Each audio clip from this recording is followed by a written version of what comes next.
There is a dog in the folklore of East Anglia that has never once been caught, photographed, or explained. It is known by different names in different villages: Old Shuck, Old Shock, simply Shuck. And by most accounts, it is enormous, black-coated, and silent when it moves, no matter how heavy its footfall should be. In some tellings, it is a portent. Meet its gaze, and someone close to you will not live out the year. In others, it is almost gentle, a shape that walks beside lone travelers on dark roads and asks nothing in return. What both versions agree on is where it lives: the coastline and the lonely footpaths of Norfolk and Suffolk, the graveyards, the crossroads, the marsh edges where the fog comes in off the sea before anyone is ready for it. On the 4th of August, 1577, it was a Sunday, and Bungay was doing what Bungay always did on a Sunday in high summer. The barley in the fields around the town was 2 or 3 weeks from harvest, heavy-headed and pale gold, and the men who worked it had spent the morning doing the small, unglamorous jobs that come before a Sabbath: mending a hinge, walking a fence line, checking a gate was properly latched against wandering stock. Market stalls from Saturday were being folded away under eaves. A baker's boy carried the last of yesterday's unsold loaves down toward the river to feed the swans, because throwing good bread away felt like a sin greater than the one it was meant to avoid. The town smelled the way small Suffolk towns smelled in August: river mud, drying hay, wood smoke banked low in kitchen hearths, the faint sourness of a tannery 2 streets over. At St. Mary's, the churchwardens had already lit the candles and were folding the accounts book shut for the week. Outside, someone had left a wheelbarrow tipped against the churchyard wall, half loaded with cut grass nobody had got round to carrying away. The pews filled the way they always did, families sliding in beside families they'd sat beside for 30 years, an elderly man easing himself down with both hands on the rail, a boy fidgeting with a loose thread on his sleeve until his mother caught his wrist. A collection box sat by the door, its lid slightly warped from years of damp, the coins inside it counted and recounted every week without complaint. Dogs that belonged to no one in particular slept in the shade of the porch, the way they did every Sunday, because the stone there stayed cool longer than anywhere else in town. Nothing about the morning suggested it would be remembered 400 years later. It was, by every account that survives, an entirely ordinary start to an entirely ordinary day. The weather had been building since before dawn, though nobody thought much of it. East Anglian summers turned quickly. A close, heavy morning is nothing unusual, and the heat that day had the particular thickness that farmers recognize as thunder weather without needing to say so aloud. It was the kind of morning where the air feels a half-second behind itself. The first wrongness was small enough to miss. The dogs in the porch, usually loose-limbed and half asleep by the second reading, would not settle. One by one they got up, turned in place, and pressed themselves flatter against the stone rather than lying out full length. A gatekeeper further up the lane noticed his own dog refused to cross a particular stretch of road it had crossed without hesitation every day of its life, choosing instead to sit at the verge and wait to be carried. Nobody thought anything of it. Dogs did that before storms. Everybody knew that. By late morning, the light outside the high windows had gone the color of a bruise. Then came the thunder.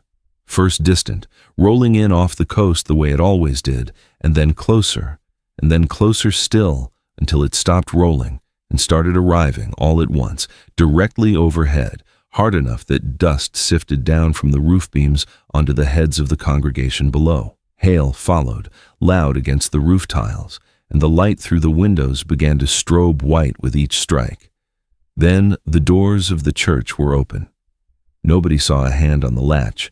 The doors simply gave, thrown back on a gust that carried rain and hailstones, and, moving low and fast between the legs of the startled congregation, a black dog, larger than any dog had any right to be. It came in at the pace of something that already knew exactly where it was going. You do not have time to decide whether to be afraid. It is between the pews before the door has finished swinging, moving with a silence that does not match its size, and it is close enough now that you can see it clearly, the wet black coat, the eyes that do not reflect the lightning so much as seem to be lit from somewhere behind them.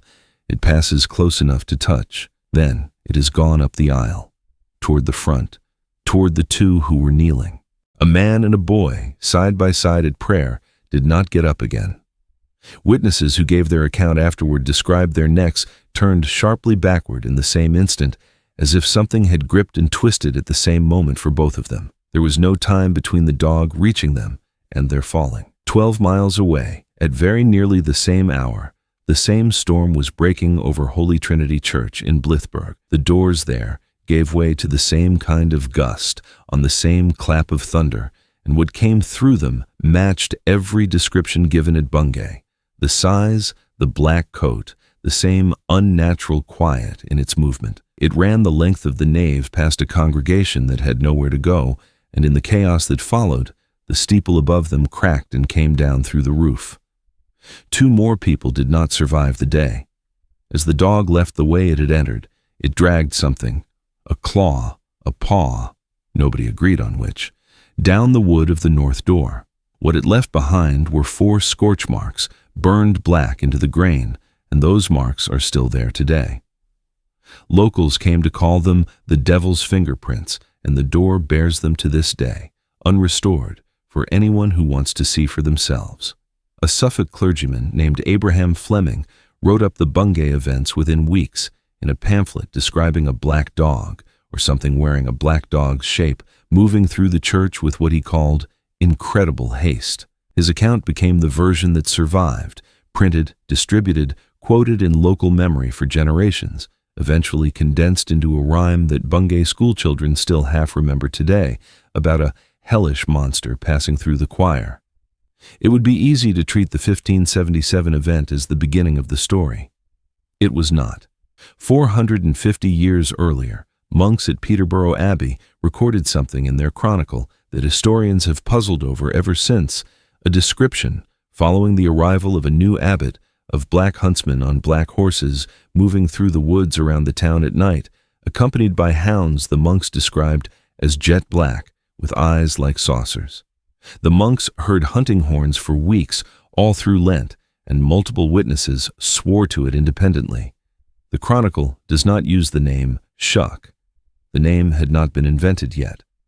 But the shape of what it describes, a black hound unnaturally large, moving at night with a hunting party that leaves no trace, sits uncomfortably close to what would be reported in Suffolk 5 centuries later.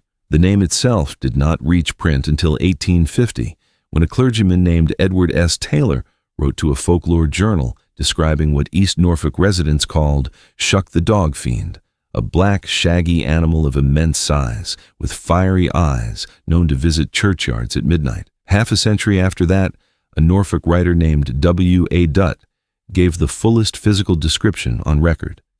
A huge black dog prowling dark lanes and lonesome footpaths, its howl bone-chilling, its footfall making no sound at all, and, in Dutt's account, only one eye set in the center of its head like a cyclops, burning where a second eye should be.